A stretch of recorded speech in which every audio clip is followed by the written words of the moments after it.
Hello, hello.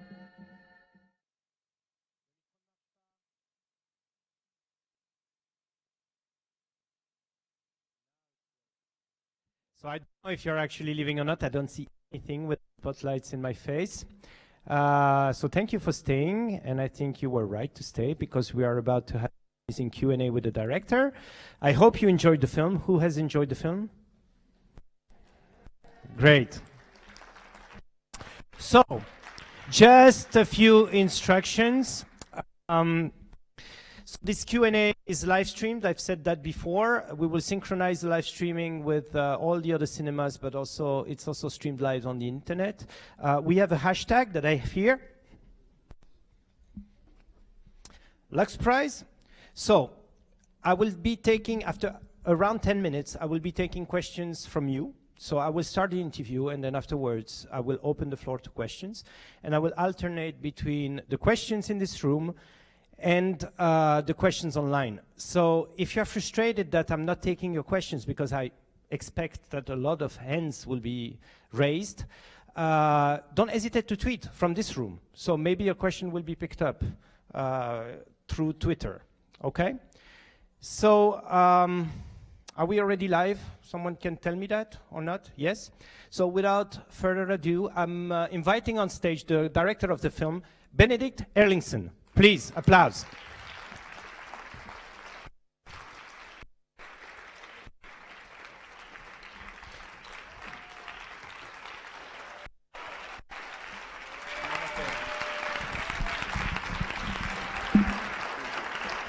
Welcome, Benedikt. Here is your microphone. Thank you. Please have a seat.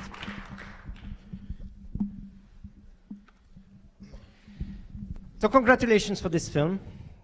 Great experience. I think the crowd enjoyed it a lot. I will start with the first question about your previous film. This film is quite a departure from your previous work, your first film, Of Horse and Men, in the sense that it is a bit more mainstream. I don't know if you agree with that.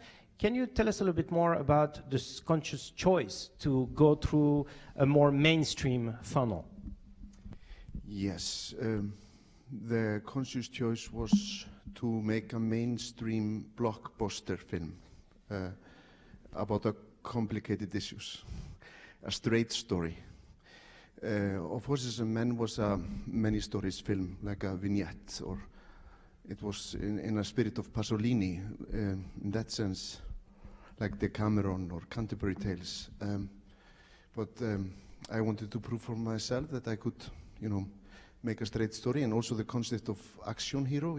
Action heroes are always saving the world, and it's also always this linear one hero journey. So yes, it was really, a choice. But I like the other form, and I will maybe do that later again.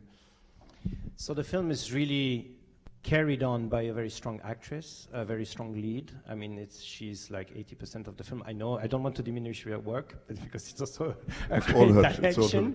But the actress is for a lot in the success of the film. Can you tell us, since you co-wrote the character, but can you tell us a little bit more about what she brought to the character as an actress? Well, Halldóra Geirharðsdóttir is really, a phenomenon. Pronounce the name again for the audience. Geirharðsdóttir, Halldóra, and she's the daughter of Geirhard, like I'm the son of Erlingsson. And she is I can call her a phenomenon or institution. I have called her the Sarah Bernhardt of Iceland. She has played many male roles also. She played Don Quixote on the stage of City Theatre of Reykjavik. She even played Waited for Godot, though it's not allowed. There was all female cast. She played Vladimir, the same role as I played also for 10 years ago. And she's a great friend of mine. She's a comedian actress in Iceland, but also a very dramatical one. So she's a many-faced being. So this was. She's a very technical actress, and was she collaborating to the writing of the role? Yeah, when she came in, of course, she did that, but she came late into the process. I was fantasizing with other ideas, and though I'm very ashamed to say this today, that she even did auditions. That is very strange because she's a childhood friend. We know each other from 10 years old. And she was in your first film as well. Yes. So she really, earned the role in a way. So you're an actor yourself, well established. I mean, you've been in a lot of features, series, theater. You're also famous in Iceland. So how come you don't have this temptation to write a role for yourself, like the dream role that you could direct yourself? You're not this is a good idea. I should maybe think about this. Oh, you never thought about it, huh? No, I thought about it. When I get better in the director chair, I will maybe... No, I will not do it, I think. No. Why? Because you think it's too disruptive, or it's too... Well, I've done a lot of storytelling and writing myself, and I have a career as a perform artist in Iceland, or performing stories. I've told the Icelandic sagas, like 2-hour shows. So where I wrote it and improvised it, it's like in the spirit of Dario Fo, in that sense, telling the old sagas. So I know this role to be also performing and also creating, and but it does not tempt me in the film media. Okay. So we were mentioning theater, and something that is quite obvious in the film is the influence in theater in the music, because the band is actually there on stage, and it's something that is happening in theater. You see that a lot, having the band part of the show live. Where did that idea come from? It's an old cliché. We are doing it all the time in the theater. The opera, the band is in front of the actors in the opera. It doesn't bother us.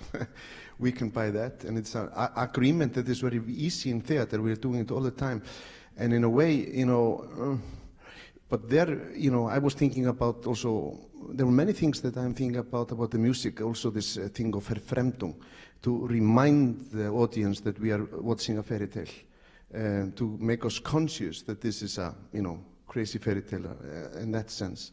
At the same time, I'm also thinking about the choir, the Greek choir, but there is also this other idea of them as a demon. But we know this in the theater. It's a really, a nice agreement that you can make with publicum. First agreement: there are musicians on the stage. Okay, they are playing the emotion. Okay, and then the musicians start to interact with actors, and actors with the musicians. So there you break the agreement, you make a new agreement, and it's, I think it's thrilling for the audience, and I like this construction.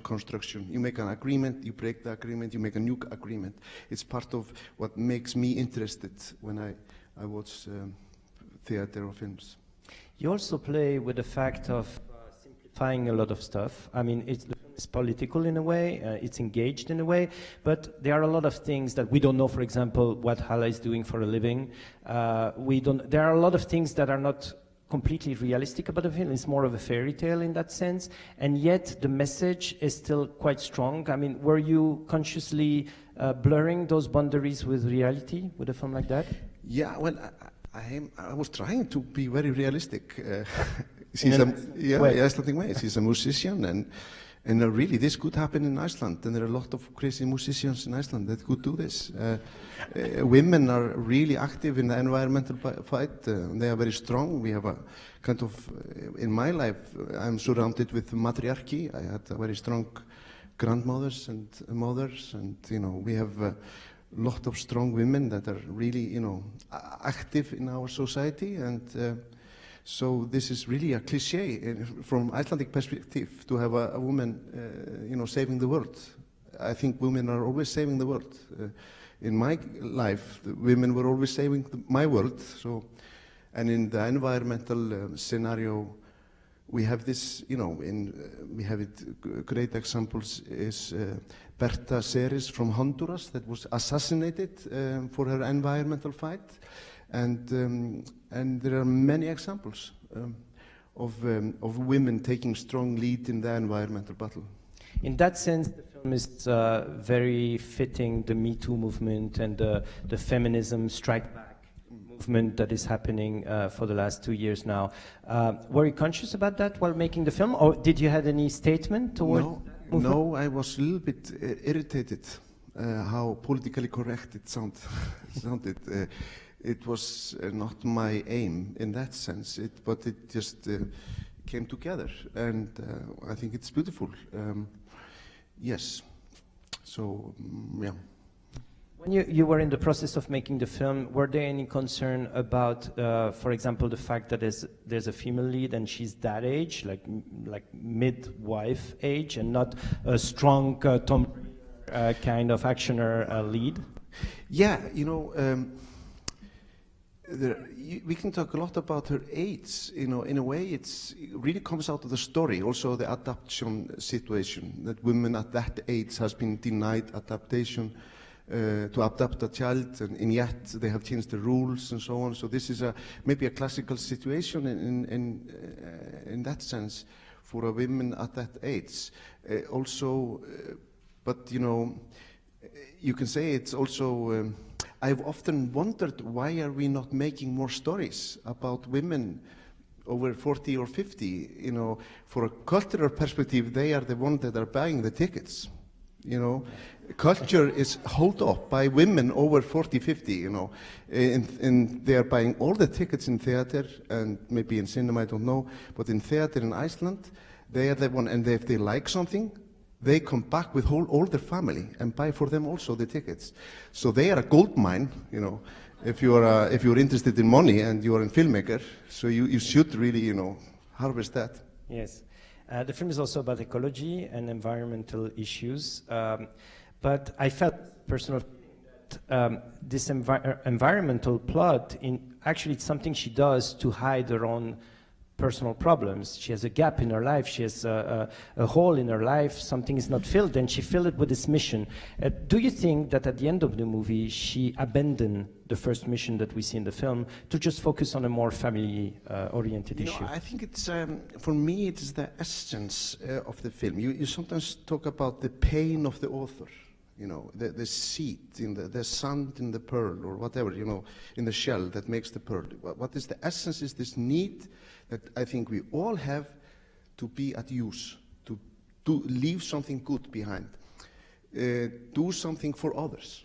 And it goes together with the like a need of self-sacrifice that we have also, and it's also the role of the parent. The parent is a kind of self-sacrifice. You know, I have 3 kids, and I feel I'm always sacrificing myself for my kids. You know, but no, that is the role of parenthood also. This about me sacrificing myself for the kid, it was a joke. So strike that, and you know, don't stream this to Iceland. So it goes together. This is the very deep urge, and also in the environmental battle or whatever ideological battle you fight, you really want to contribute. You want to save the world. You know, you want to make some use of your life before you disappear. Sorry, is this working? Yeah. Is this what you do with films? I mean, this is your way to bring something to the world? Of course, this is a very egoistic attitude. I'm trying to be at use, you know, but I think all storytellers or journalists or plumbers, you know, they want to do It's nice to compare journalists to plumbers. Yes, well, yeah, it's leading information, you know, leading water, you know, pipes, yes. Connecting people, connecting water. I think it's, you know, I think it's a general need of everybody to do something good with your life.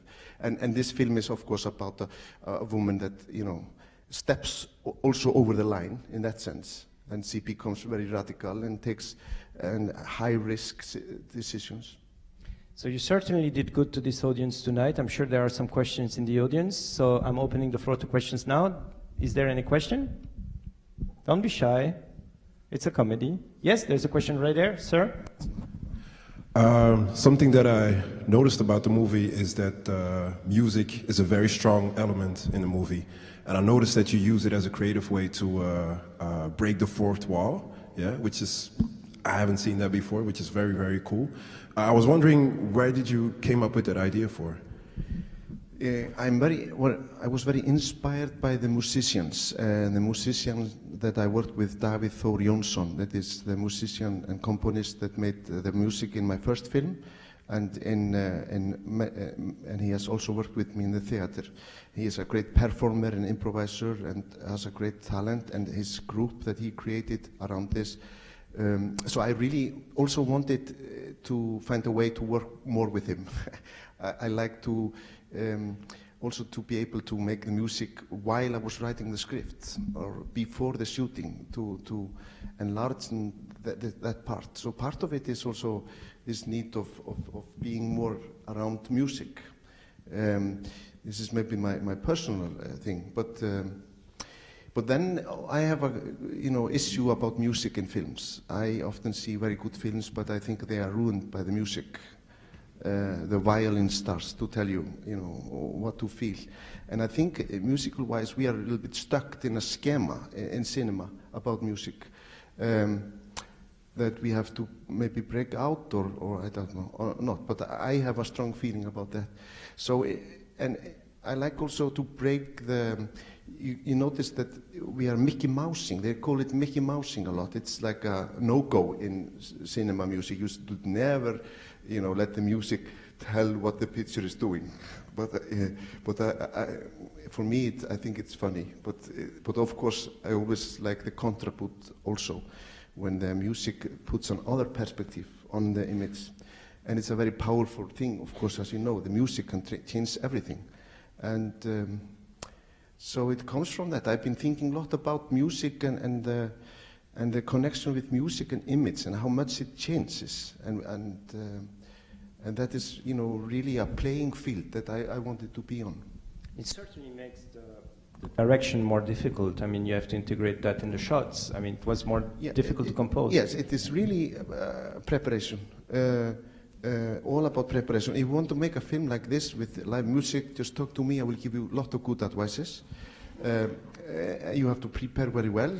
We had, of course, to make the music before, and then we shot demos of the music scenes that are very funny today. We are maybe going to put them on the DVD in Iceland.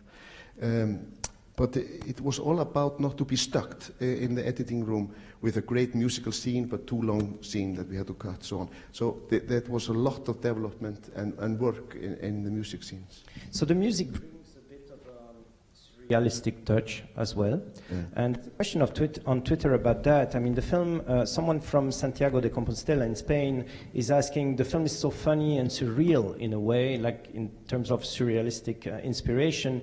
Did you have any inspiration in that way? Is there something that was like a source of inspiration for that film? And probably for the first one as well, of Horse and Men, because it's the same kind of humor in both films. Yeah, well, I think I've answered the inspiration about, theater, how we use music in theater. This is really, taken from that. But I can name some films, maybe. There was this Ferrelli brothers. I think they made something about Mary, and there was like a troubadour there. But then you can name. Not only about the music. I mean, the humor in the film in general, this surrealistic touch that is present in the film. Do you think it comes from cinematographic or other kind of inspiration? No, I think it comes from storytelling. In a way, my references are more stories and literature. I'm not so good. I've not seen so many films. It's my problem. And I'm not very well educated in genre. As you can see, it's a mix, So in that sense, I'm an amateur or a dilettante, and that gives me a little bit of freedom. Yes, I hope. Another question in the crowd? Yes? Yes. Well, thank you for this film. I was also a very big fan of your previous film, of Horses and Men. And actually there's a very strong scene in that film where the main character, the protagonist, gets inside a dead horse to protect himself from cold weather. And actually in this film, Hala also, she gets into a dead sheep to protect herself from drones and everything. Is that, I think it's really strong. It's that an Icelandic habit. It tells about, it tells about the relation between Icelanders and nature. Yeah, Did you do that? Is it like something you did once? I don't know. When you were in the wilderness, in the islands? Yeah, this is an old anecdote from Iceland, also from, of course, you know this, in the Napoleon War, the French soldiers, they killed the horses and crawl into it to survive the winter and or the cold nights. And this is a known anecdote in Iceland, and I think in other Nordic stories, that, you know, in danger you can kill an animal and crawl into it. I think the Revidence, there was some Hollywood film that stole this idea. Star Wars. Yes, Star Wars is a good thing. It was The Empire Strikes Back. So this is stolen from Star Wars. Yes, you know. Stole an idea from Iceland. Wow, yeah, George Lucas. Yeah. Shame on you. Yeah. But I can tell many stories about the ram. You know, one story is there was this film Rams that was very successful, Icelandic film, and it irritated me. So I tried to make a scene about a ram, the dead ram. Okay, this was a joke. It was a ram contest, but no. But of course, it comes from the idea of how do you fight high tech with low tech? How do you hide from a thermal camera? So it comes from the logic, but it's a beautiful metaphor because he becomes an animal. It's a very pagan and heathen and classical metaphor. You know, I think a lot of caves in Europe are decorated from ancient time with half man and half horse and so on. So it's, and she is embraced by an animal. It's a theme in the film. She is always embraced by some natural element. She goes into hot water, she goes into cold water, she goes into glacier, she goes under earth, and she goes into the animal. So all nature is protecting her in that sense. There's a question about Ukraine. You make a conscious reference to Ukraine. I mean, you had to choose a country for this adoption element. Why did you choose Ukraine? There's a question on Facebook. Is it some kind of relationship to Europe, like Europe politics, or is there anything behind the it? essence is, for me, it comes from Icelandic perspective. Ukraine is like a faraway country. And it's at the same time, it's very industrialized, you know, a lot of energy, pipes and hydro dams and so on. So it's a symbol of industrialization and energy, and it's far away. And then they have this beautiful music tradition that is also related to other, you know, sing tradition around the Black Sea. And so the singers, the women singers in the film are Ukrainian? Yeah, Ukrainian. You know, they are the mother spirits of the child, or her grandmothers, or whatever. The guardian angels of the child. So it came all together, and we had a great partner in Ukraine also, that Sergei Lavranuk, that is our co-producer. So it was there were many things that came together. So it was important for you to shoot there because this scene in Ukraine should have been composed anywhere. I mean, it's not you didn't have to shoot there. But you decided to partner with a Ukrainian team to shoot the sequence. Yeah, I wanted to, of course, show the industry and go to authentic, to go to Ukraine, and you know, also the Ukrainian Film Fund supported us. So that helps. I wanted to come and spend some money in Ukraine. And it is, you know, and I think also, and the singers were so beautiful, and they are so professional. They are so fantastic, and it was really great to have the Icelandic band musicians and these ultra-professional singers meet together. It was a magic, you know, offset. I could not put it in the film, but it was a crazy combination. Another question? Yes? There's a question right there. Thanks. I mean, thank you, first of all, for this brilliant film with lots of inspiring characters and nature impressions. I'm interested because last year I visited Iceland and also close to Seyðisfjörður, the water hydropower plant, and I'm interested if there was some similar activities against, and if not, if it, I mean, it was built, but did it wake up a bit the Icelandic people to protect their beautiful nature even more? Yes, this dam is called Kárahnjúkavirkjun, and it's really a wound in our story. There has been an ongoing fight around this issue to preserve the highlands or to drown them for hydropower. And this is really, you know, one of the political stories of Iceland, ongoing thing. And this was an incredible project, and it was protested a lot. And the reason and what came out of it was partly the crash, the culture that created this dam and this politic and this ideology culminated in the economical crash in Iceland. So this dam and everything about it is really a symbol of you know, the horrors and of something that we did. And they did it, you know, the argument was to build up this area to help people to live there, good jobs, and now there are fewer people that live there, and all the works is, you know, immigrants, Lithuanians and Polacks that are moved to Iceland to work there. So it's really, you know, strange phase or an interesting aspect of the globalization in this content. And this is a factory that doesn't even pay taxes in Iceland because they owe themselves so much money. It's the, you know, the IKEA or the Starbucks trick about, you know, moving the profit from the country. So there are a lot of issues around this project, and so this film is also approaching these issues. Yes. I'm just asking a question online because to maintain this, and then I will get back to you. There's a question about the Latino American character. I mean, he's also a transfuge from your previous film, and people have a lot of questions about him. He should be here. Yeah. Juan Camilo Estrada, Roman Estrada. Yes. So, in your opinion, what is his role in the film? I mean, he's a catalyst of something, but what is it about? Well, he is a catalyst of this universal idea that it's always easy to blame the foreigner.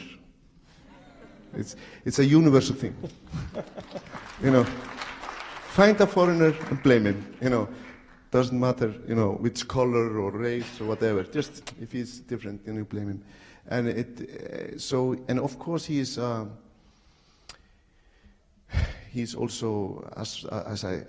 from the perspective of the storyteller, he's like the clown that I sent in between the acts. And sometimes in the circus, it's the most interesting scenes, that the clowns that are entertaining us while we are changing the scenario. But Juan Camilo also, he represents also for me, because of his character, something poetic and philosophical and different, and South Europe and or south part of the globe and like a different fauna. He's carrying his own world with him. Yes, I mean, he has his own world, you know. Yeah. And so, back to your question. A question from the distributor of the film in Belgium. The film is going to be released in Belgium in December, right? Early December. Yes, indeed. It will be on the 5th of December.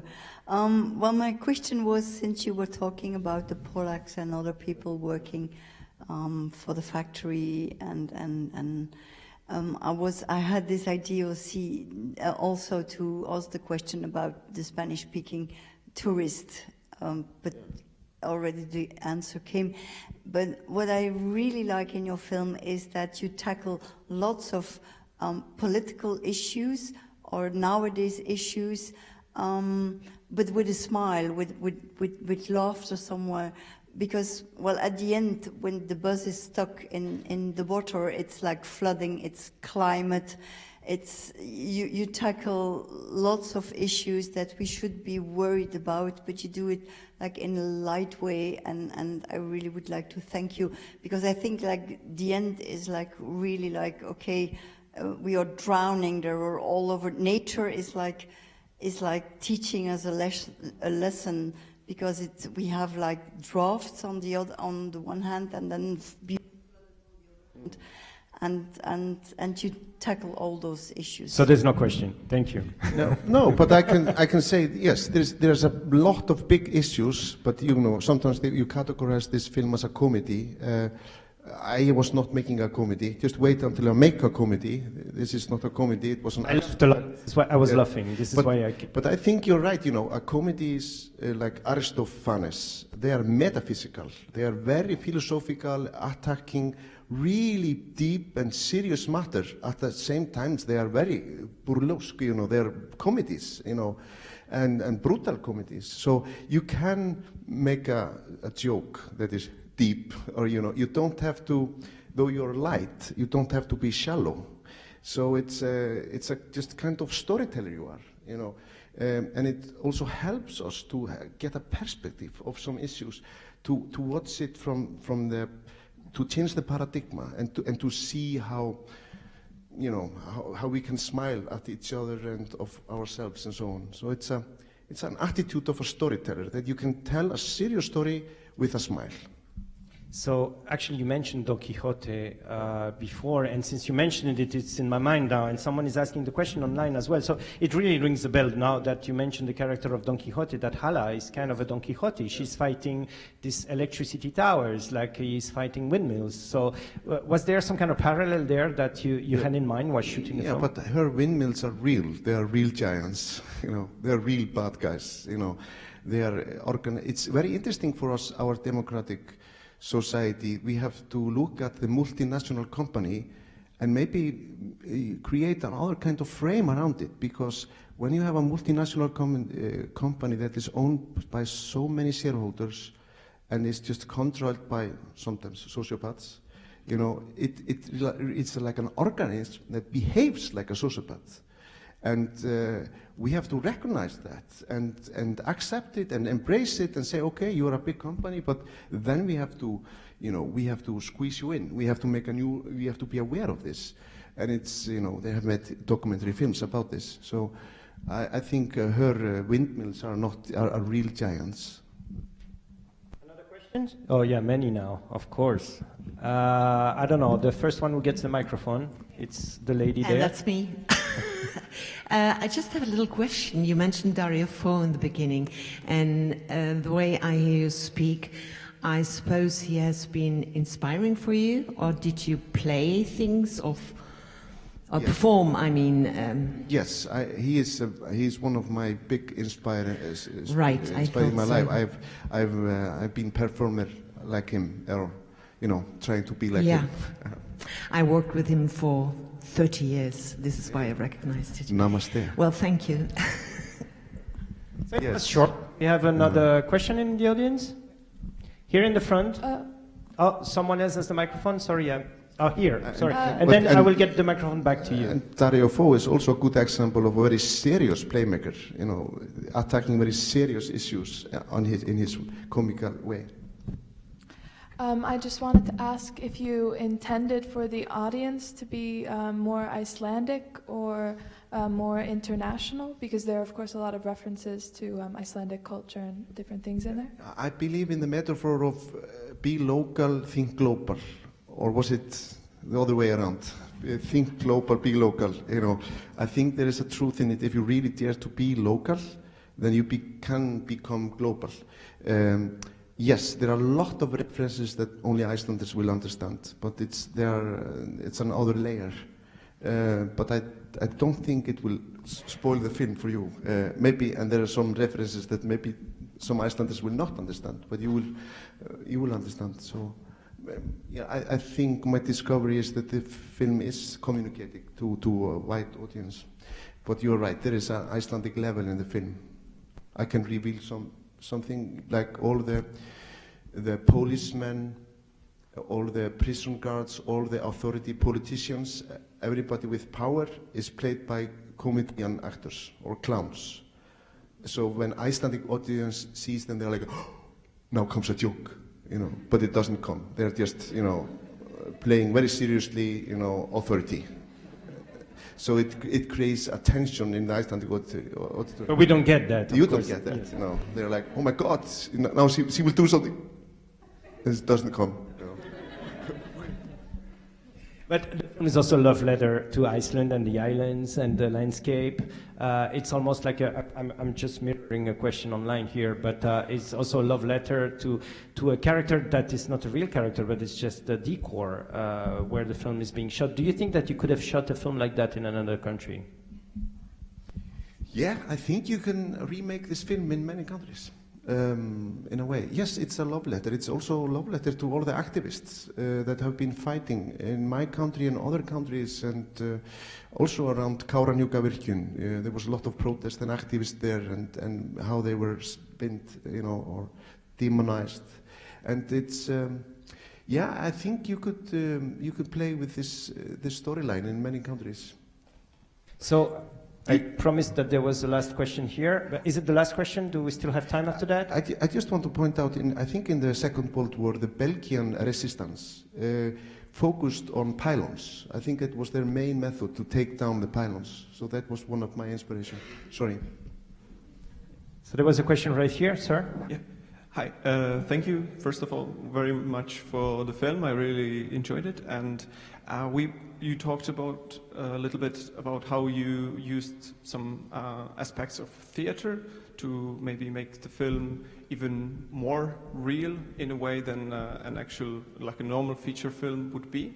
Have you maybe considered like moving on to making a documentary on the same or similar topics? Because you've already mentioned that there are some documentaries that dig into like the metallurgic industry in Iceland and so forth. But on the other hand, the documentary genre may be too constraining for you, because in this way of storytelling, you sort of can go beyond that, make a fairy tale, like you said. I think this is a great idea, to make a playful documentary with the musicians, And yes, well, there's some Danish documentary about Danish history where you have like a historical scene, and then suddenly, David Attenborough type walks into the scenario. So, they are playing with 2 times, and I think there's a field that you can investigate. Yes, I have made, yes. So the film is finished in Cannes. The film was featured in the Critics Week. It won also prizes there. Are you working on something else now? Yes, I'm working on a manuscript now, and it's very sensitive. I cannot talk about it. I'm in the cave, but it's a very serious matter that, of course, wants to change the world somehow. But I have to keep it in my pocket until later. But I was expecting some spoilers, but not happening tonight. Do we still have time for one question? Yes, there's one question here in the middle. Sir, you have the microphone already? I would like to thank you myself as well for the beautiful film. And you're referring to the Tevianis, to Dario Fo, to Don Quixote. What about Nelson Mandela and Mahatma Gandhi, and the main character wearing the mask of Nelson Mandela? Please. Yeah, thank you. For me, for Halla, they are her how do you say, big inspirations, because they are both were fighting establishment, a culture, a system, a culture, and they both went over the line. They were both sabotagers. Gandhi was also a sabotager. He organized strikes and boycotts that are economical sabotage. And Mandela, he was in prison for sabotage and treason. So they were both non-violent, but went over the line to sabotage.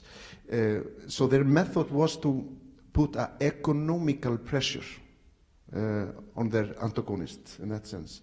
And that is what broke the apartheid system in South Africa. And there is some lesson there when we are having, activists, because, activists are making some theater, in a way, to capture the attention of the media, to get their message over.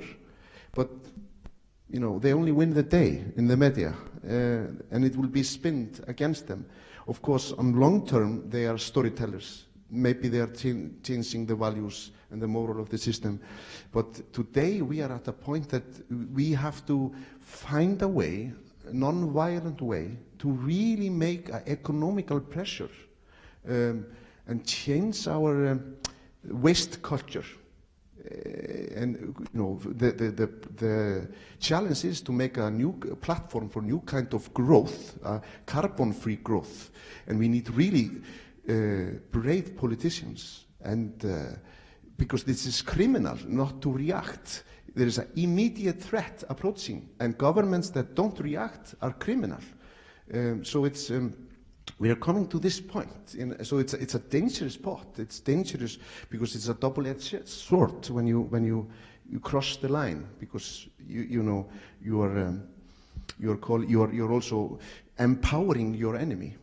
So but there's a lot of very sensitive issues there. But in a way, I think this environmental battle and this clashes of two ideologies, we have to, I think the environmentalist has to be a stronger force in that sense, a more dangerous force, a force that you have to get to the table and make a compromise to. We cannot only be reacting on the scandal. We have to be, so united and so powerful and so dangerous that, okay, we have to make the deal. I think that must be the way forward. But in a way, this film is also a warning sign. We could step there into this kind of dialogue. Hope that we will, save the world before that happens. And what the conclusion of that? Thank you, Benedikt. Thank you, everyone, for staying. Thank you online for watching this. Thank you to the Lux Prize, to the European Commission, to the European Parliament. Thank you, Beaux-Arts. Thank you, Les Galeries. Thank you, Europa Cinemas, for organizing those screenings as well. And I will see you next time. Namaste.